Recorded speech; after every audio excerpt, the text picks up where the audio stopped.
Amém. Graça e a paz de Jesus, amém? Obrigado, pastor Evandro, toda a igreja, por essa honra de poder estar ministrando nessa noite. Conseguiu colocar os slides? Pode projetar já, isso, aí. A gente está fazendo essa série de mensagens, e hoje a gente vai estender o culto até as 9 horas. Você está comigo, amém? Hoje, por conta da recepção dos novos membros, a gente vai estender um pouquinho o nosso culto. Quem já foi abençoado? Diga amém aí. Amém. Quem quer ser mais abençoado ainda? Diga amém de novo. Isso, é isso aí. Deus tem mais ainda para nós. Deus quer ministrar a sua palavra a nós nessa noite. E para mim é um privilégio poder estar compartilhando a palavra de Deus nesse dia tão especial, nessa noite de celebração, na recepção de novos membros e nosso culto dominical. Como o pastor Evandro já falou, você recebeu aí esse folder que tem algumas informações a respeito de onde a gente vai, qual o projeto que a gente vai fazer lá nos Estados Unidos. Eu estava conversando com uma pessoa há poucos dias, e ela falou: Zinho, você vai chegar lá em Austin, lá no Texas. Eu vou para essa cidade que fica no estado do Texas, e aí você vai pegar uma igreja que está bem fraquinha, e você vai ter que batalhar lá e lutar para reerguer essa igreja. Eu falei para a pessoa: não tem igreja. A pessoa: como assim? Eu falei: não tem igreja. Então o grupo que vai te receber lá, a célula que está te recebendo lá, que está te esperando lá, vai te receber, e vocês vão trabalhar e vão construir. Eu falei: não tem grupo. Como assim, não tem ninguém lá? Eu falei: não tem ninguém lá. A gente vai chegar, eu e a Luma, vamos ficar um tempo num Airbnb, lá na cidade, procurar uma casa para a gente morar, alugar essa casa e começar a se relacionar com as pessoas, falar de Jesus para essas pessoas, e depois começar uma reunião na nossa casa, e depois de muitos meses, muitos dias, começar uma igreja, começar os cultos públicos para imigrantes, para estrangeiros, lá na cidade de Austin, no Texas. Por isso a gente vai estar meio que sozinho por lá, mas eu conto com a participação de você, amém? Vamos estar juntos nessa missão, amém? Amém. Então, se você quiser nos apoiar, nos abençoar, nos ajudar financeiramente, a gente ainda vai demorar um tempo para ter as arrecadações, os dízimos, as ofertas, para poder sustentar as atividades dessa igreja. Você pode entrar em contato comigo, vai ser um privilégio poder estar com você, ter você como nosso parceiro nessa missão, e você pode nos ajudar. Mande aí uma mensagem para mim no meu WhatsApp, é esse WhatsApp que está aparecendo aí, dá um alôzinho para mim lá, e vai ser uma alegria. A gente vai criar um grupo e compartilhar como Deus vai fazer, as conversões que vão acontecer lá, e como vai ser as primeiras atividades dessa igreja, e você pode, e eu quero contar com a sua participação nisso, amém? E a gente está falando sobre isso, e eu queria compartilhar um texto da palavra de Deus, que Deus me deu nesses últimos dias, que está lá em Mateus, capítulo de número 16, abra sua Bíblia, Evangelho segundo Mateus, capítulo de número 16, esse texto é muito importante, para tudo que nós estamos vivendo como igreja nessa noite, e é muito importante também para mim e para a Luma, essa missão que Deus nos confiou e nos deu, de ir para um lugar distante, longe, onde não conhecemos ninguém, mas o porquê estamos sendo movidos e direcionados a esse propósito. Abra sua Bíblia, portanto, no livro de Mateus, capítulo de número 16, versículo de 13 a 20. Chegando Jesus à região de Cesareia de Filipe, perguntou aos seus discípulos: quem os outros dizem que o Filho do Homem é? Eles responderam: alguns dizem que é João Batista, outros Elias, e ainda outros Jeremias ou um dos profetas. E vocês, perguntou ele, quem vocês dizem que eu sou? Simão Pedro respondeu: tu és o Cristo, o Filho do Deus vivo. Respondeu Jesus: feliz é você, Simão, filho de Jonas, porque isso não lhe foi revelado por carne ou sangue, mas por meu Pai que estás nos céus. E eu lhe digo que você é Pedro, e sobre essa pedra edificarei a minha igreja. As portas do Hades ou do inferno não poderão vencê-la. Eu lhes darei as chaves do reino dos céus. O que você ligar na terra terá sido ligado nos céus, e o que você desligar na terra terá sido desligado nos céus. Então advertiu aos seus discípulos que não contassem a ninguém que ele era o Cristo. Vamos orar, feche seus olhos, faça uma oração ao Senhor, peça que Deus ministre essa palavra ao seu coração nessa noite.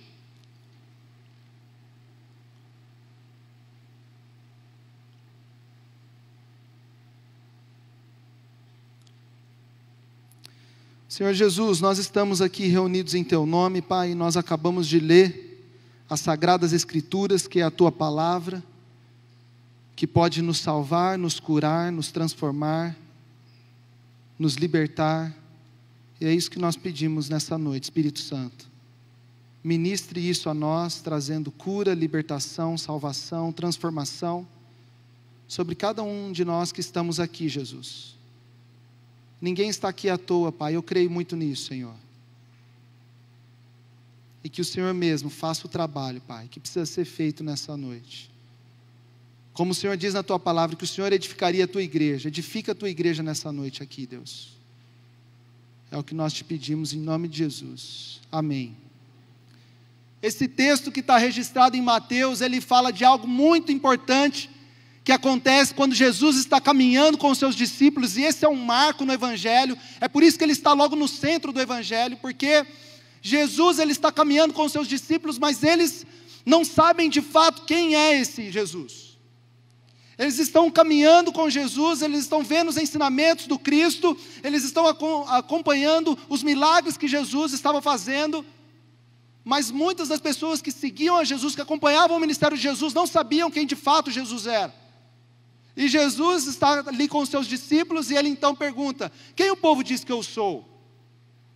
E aí os discípulos começam a compartilhar com o mestre aquilo que o povo falava acerca dele. E aí eles dizem: alguns dizem que você é Jeremias, outros dizem que você é Elias, outros dizem que você é João Batista. Existe uma incompreensão no povo, uma incompreensão acerca dos ensinamentos e dos princípios e das atitudes que Jesus estava fazendo, enquanto o próprio Deus se tornou carne e habitou entre nós, se fez gente. E isso revela também que eu e você podemos viver dessa maneira, que eu e você podemos não compreender aquilo que Jesus é e o que Ele quer fazer comigo e com você.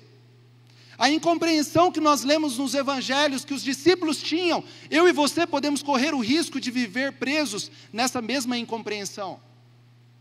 Eu e a Luma, nós estávamos assistindo um filme, há poucos dias atrás, um filme alemão, e num determinado momento, ali da história, existia um pai com um filhinho, e chega uma mulher e começa a falar de Jesus para ele, para essa criança, e ela fala: Jesus é o próprio Deus,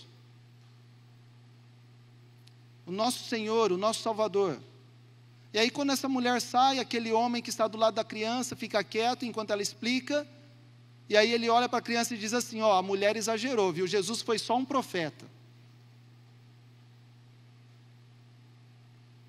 Como eu e você podemos cair nessa cilada de não entendermos os ensinamentos e o propósito pelo qual Deus veio ao mundo e habitou entre nós?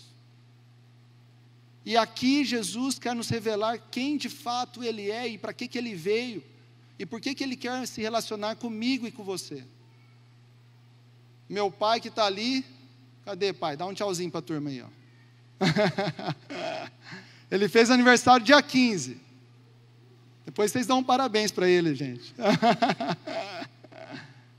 Fez 70 anos, 7.0, turbinado. E aí a gente estava falando na semana que antecedia o aniversário dele a respeito da velhice, do envelhecimento, e de como muitas vezes alguns idosos são deixados pela família, são esquecidos, se sentem inúteis. E aí quando a gente estava compartilhando disso, eu falei assim: a grande questão não é, o que é mais triste não é ver que eles são abandonados pela família, mas que eles perdem o propósito de serem filhos e filhas de Deus. Quando eu e você exercemos a nossa criatividade, nós revelamos o Deus Criador ao mundo. Não importa se você tem 10 anos ou se você tem 100 anos, Se você está vivo, é momento de você exercer a sua criatividade, exercer os dons que Deus te deu, os talentos que Deus te deu, as habilidades que Deus te deu, para que você revele Cristo ao mundo, e isso vai gerar em você um senso de propósito, porque pelo qual Deus criou você para ser. Por isso, não tem idade para você se relacionar com Deus e conhecer a esse Deus e viver os propósitos e os planos de Deus para a sua vida. A palavra de Deus diz lá no profeta Joel que nos últimos dias eu derramarei do meu espírito, seus filhos e filhas profetizarão, os jovens terão visão e os velhos terão sonhos. Amém? Você crê nessa palavra? Ainda na velhice Deus pode te dar muitos e muitos sonhos para você viver junto na presença de Deus. Como eu e você vamos viver essa verdade? E aí Pedro, então, ele pega a palavra com os discípulos ali, e ele diz assim: Tu és o Cristo, o Filho do Deus vivo. E isso nos revela uma chave espiritual. Você precisa entender isso. Quanto mais você conhece a Deus, mais você vai se conhecer a si mesmo. Pedro, quando ele faz essa revelação, quando ele tem essa revelação do alto, e ele diz: Tu és o Cristo, o Filho do Deus vivo, Jesus olha para Pedro e diz: Tu és Pedro, e sobre essa pedra eu edificarei a minha igreja. À medida com que Pedro recebe essa revelação de qual é a verdadeira identidade de Cristo Jesus, ele recebe também a revelação de quem ele é e qual é a sua própria identidade. Algum tempo atrás eu estava assistindo um vídeo na internet de uma blogueira, e ela, uma adulta já com praticamente 40 anos, 30 e poucos anos, 40 anos, e aí nesse vídeo ela falava de várias coisas, e num determinado momento do vídeo, ela disse assim: agora eu estou começando a entender para que eu vim ao mundo, agora eu estou começando a entender qual é o meu propósito. E aí depois que eu assisti aquele vídeo, eu fiquei parando para pensar sobre isso, e no meu coração veio algo no meu coração. Tantas pessoas que vivem tantos anos da sua vida sem compreender e viver a sua verdadeira identidade. João Calvino, que é um grande reformador, um grande pastor e da nossa tradição presbiteriana, ele fala algo muito interessante: a chave da sabedoria está em conhecer a Deus e conhecer a si mesmo. A chave da sabedoria está em conhecer a Deus e conhecer a si mesmo. Alguns anos atrás eu ouvi o testemunho do Vili, que é um irmão nosso lá de Londrina. E o Vili viveu durante muitos anos no homossexualismo, ele se dizia homossexual. E aí alguém chegou e compartilhou o evangelho com ele, compartilhou as boas novas de Cristo a ele, e ele se converteu a Jesus. Mas ele não mudou de cidade, ele não mudou de trabalho, ele não mudou os lugares que ele frequentava, mas ele deixou a prática da homossexualidade. E aí as pessoas chegavam até ele e perguntavam assim: escuta, Vili, você é ex-homossexual? E ele dizia: não sou ex-homossexual. Eu sou filho de Jesus Cristo, eu fui lavado, salvo e perdoado por Cristo, e agora eu tenho uma nova identidade, amém? Você não é o que o povo diz que você é. Você é aquilo que Deus diz que você é. Pergunta para a pessoa aí do seu lado: quem as pessoas dizem que você é?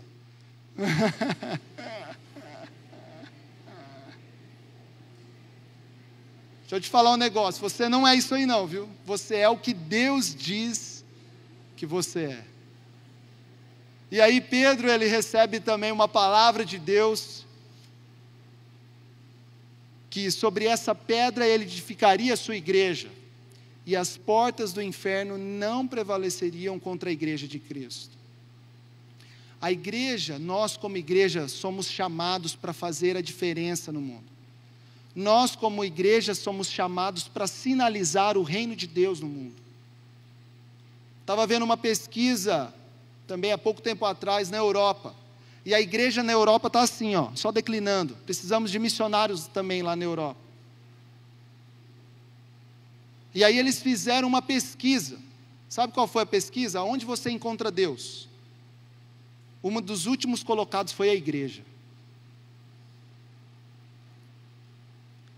Eu e você somos chamados por Deus para sinalizar o reino de Deus como igreja, como família, como comunidade. E Ele nos garante, Ele nos dá uma promessa, que as portas do inferno não prevalecerão sobre nós. Você crê nessa promessa, amém? As portas do inferno não prevalecerão sobre a sua vida, amém? As portas do inferno não prevalecerão sobre a sua família, amém? Essa é a esperança e a verdade na qual nós vivemos. E quando nós entendemos e vivemos com essa consciência, nós fazemos a diferença no lugar onde quer que estejamos, porque nós sinalizaremos o reino de Deus. Deus nos confiou uma mensagem eterna. A palavra de Deus diz que até os anjos almejavam tamanho privilégio que é poder anunciar as boas novas do Evangelho. E escuta, meu irmão, minha irmã, Deus nos confiou essa mensagem, Deus nos confiou esse anúncio. Eu e você podemos, com a nossa boca, com a mensagem que nós proferimos e com o que nós vivemos, fazer com que pessoas desfrutem da eternidade com Deus ou sem Deus. Eu e você temos uma mensagem que podemos fazer com que outras pessoas desfrutem da eternidade com Deus ou sem Deus. E como você vai viver baseado nisso? Para terminar, eu quero ler um texto, vamos abrir lá em 1 Pedro. Só que eu não vou ler o capítulo 1 não, vou ler o capítulo 2. Abra lá em 1 Pedro.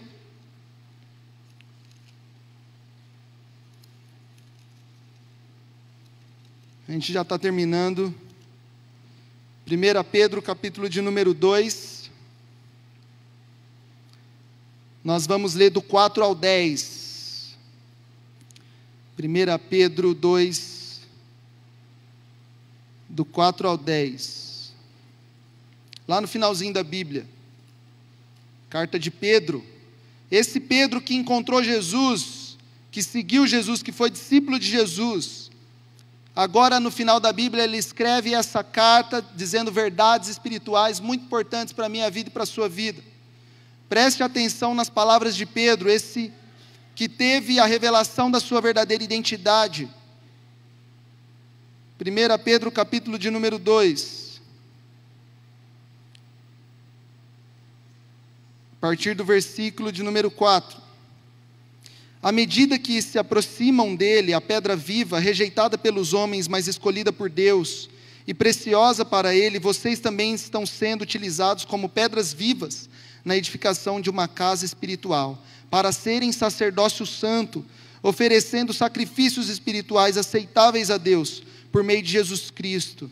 Pois assim é dito na Escritura: eis que põe em Sião uma pedra angular escolhida e preciosa, e aquele que nele confia jamais será envergonhado.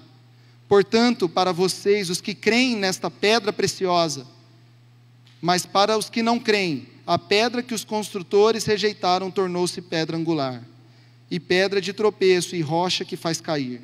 Os que não creem tropeçam, porque desobedecem a mensagem, para o que também foram destinados. Vocês, porém, são geração eleita, sacerdócio real, nação santa, povo exclusivo de Deus, para anunciar as grandezas daquele que os chamou das trevas para a sua maravilhosa luz.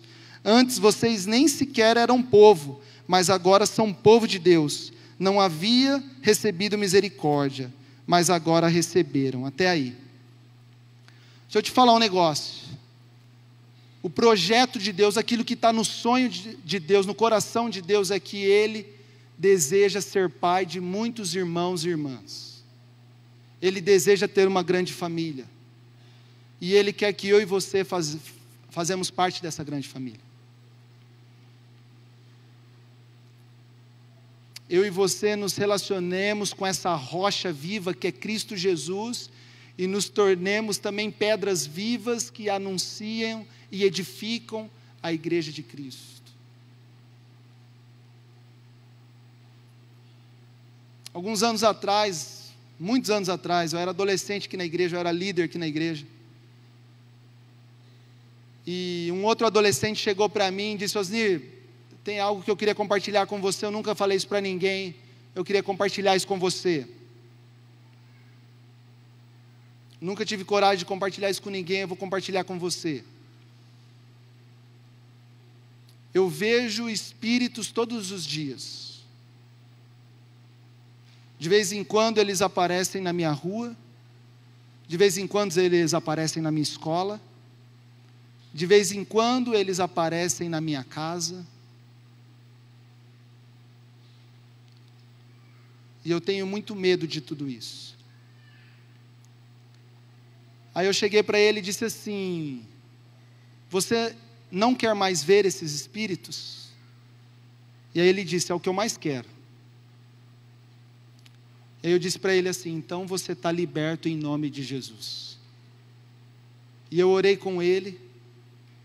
E aí depois eu encontrava ele aqui na igreja e eu dizia: e aí, tem visto os espíritos? Não, Osir, sumiram.